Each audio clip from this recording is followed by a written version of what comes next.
attitude that Fierro brings to the ring. Whatever you want to. Boxing reaction tayo sa laban ni Pitbull Cruz versus Angel Fierro. Napakalupit na bakbakan na ito mga katropa. Ang laban na ito ay ang tipo ng laban na tatatak talaga ng matagal sa ating mga isipan. Simula pag-umpisa pa lamang ng round 1 hanggang sa matapos nila ang round 12 ay grabe yung laban na ito.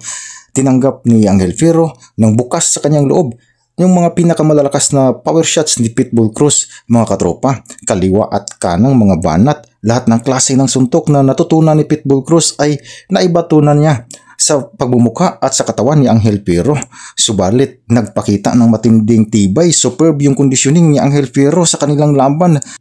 Kaya kinapos si Isaac Pitbull Cruz ng stamina dahil sa matinding mga banat na kanyang binitawan sa ulo at katawan ni Angel Fierro.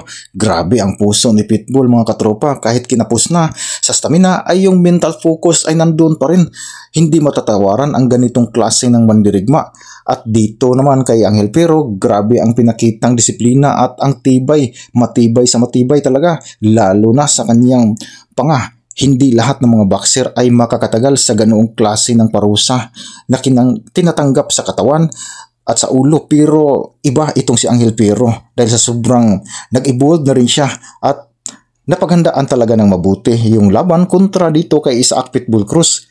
Kaya dahil sa pinakitang sobrang tibay nitong si Angel Fierro ay sumablay tuloy ang prediksyon sa laban. Pero ganun pa man ay kontento naman tayo sa naging resulta at ating nasaksihan sa laban. Kaya mabuhay tayong lahat ng mga boxing fans sa buong mundo. Hanggang dito na lang muna.